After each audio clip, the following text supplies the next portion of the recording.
তবে বিএনপির বিভিন্ন সদস্য তারা তাদের আলোচনায় বারবার বলার চেষ্টা করে যে আমরা ছিলাম না, আমরা তো এভাবে ছিলাম এভাবে ছিলাম। এটা তো প্রমাণ করার প্রয়োজন নাই মাননীয় স্পিকার। এটা কেন এত হীনমন্যতা আমাদের এটা বুঝে আসে না। বিএনপি তো অবশ্যই জুলাই গণঅভ্যুত্থানে ছিল, আমাদের সাথেই ছিল। এবং সেই সময়ের একটা উক্তি বিএনপির মহাসচিব মির্জা ফখরুল ইসলাম আলমগীর উনি বলেছিলেন যে এই আন্দোলনের সাথে আমাদের সম্পর্ক নাই, এটা ছাত্রদের আন্দোলন। তার ওই বক্তব্য সঠিক ছিল মাননীয় স্পিকার। তার উনার ওই সময়ে কৌশলগত অবস্থান এটাই সঠিক ছিল। উনি ওই সময় এই বক্তব্যই প্রয়োজন ছিল। এটা তো আমাদের কোনো দ্বিমত নাই। মাননীয় স্পিকার, আমাকে ডিজিএফআই, ডিবি, এসবি, বাংলাদেশের হেন কোনো গোয়েন্দা সংস্থা নাই যারা আমাকে ইন্টারোগেশন করেছে, টর্চার করেছে এবং একটা কথা বারবার বলানোর চেষ্টা করেছিল যে এই আন্দোলন বিএনপি জামাতের আন্দোলন, যারা আগুন লাগিয়েছে তারা বিএনপি জামাতের সন্ত্রাসী। এটা একবার তোমরা শুধু বলো।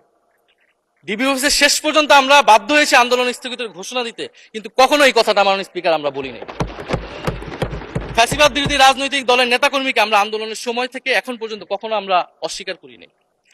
কিন্তু একটা জায়গা আমরা ফারাক করতে চাই, যে এই গণ অভ্যুত্থান কোনো দলীয় আন্দোলন নয়। 90-এর গণ অভ্যুত্থান, 69-এর গণ অভ্যুত্থান থেকে এই গণ অভ্যুত্থানের পার্থক্য রয়েছে মাননীয় স্পিকার। এই গণ অভ্যুত্থানে ফ্যাসিবাদ বিরোধী রাজনৈতিক দলের নেতাকর্মীরা নেতৃত্বে নয়, সামনে পিছনে ছিল মাননীয় স্পিকার। সামনে সাধারণ জনগণ ছিল, ছাত্ররা ছিল। ফলে সেই হিসেবেই এই গণ অভ্যুত্থানকে স্বীকৃতি দেওয়া উচিত।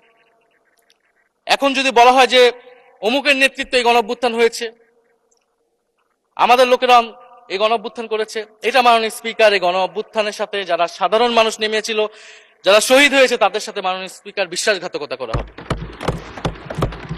ফলে জুলাই গণ অভ্যুত্থানের সকলের অংশগ্রহণ ছিল। হ্যাঁ, আমাদের অনেক মত পার্থক্য। জুলাই গণ অভ্যুত্থানের পরে আমাদের রাস্তা আলাদা হয়ে গেছে আমরা মনে করি রাজনৈতিক ভাবে, কিন্তু গণ অভ্যুত্থান আমরা একসাথেই করেছিলাম মাননীয় স্পিকার। এবং আমি দুইটা কোটেশন বলতে চাই মাননীয় স্পিকার। 7ই আগস্টে নয়াপল্টনের সমাবেশে জনাব তারেক রহমান ভার্চুয়ালি যুক্ত হয়ে বলেন, 1971 ছিল স্বাধীনতা অর্জনের আন্দোলন, আর 2024-এর আন্দোলন হলো সেই স্বাধীনতা ও সার্বভৌমত্ব রক্ষার আন্দোলন। এই আন্দোলনে অংশ নেওয়া প্রতিটি ছাত্র জনতা আজ থেকে নতুন দিনের মুক্তিযোদ্ধা।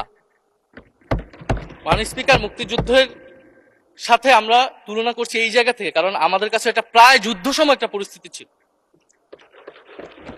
6 আগস্ট বঙ্গভবনে আলোচনা শেষে ব্রিফিং এ মির্জা ফখরুল ইসলাম আলমগীর বলেন, ছাত্র জনতা বুকের রক্ত দিয়ে আমাদের নতুন এক সকাল উপহার দিয়েছে। বাংলাদেশ আজ দ্বিতীয়বার স্বাধীন হলো। এই স্বাধীনতা আমাদের রক্ত দিয়ে রক্ষা করতে হবে মাননীয় স্পিকার। আমরাও বলি রক্ত দিয়ে রক্ষা করতে হবে। মাননীয় স্পিকার, আমাকে একটু সময় বাড়িয়ে দিবেন। আমি যে সময়টা পেয়েছি এটা বিরোধী দলের কোটা থেকে, আমি আশা করব সরকারি দলের কোটা থেকে আমি আরো 10 মিনিট পাবো মাননীয় স্পিকার। মাননীয় চিফ হুইপ এবং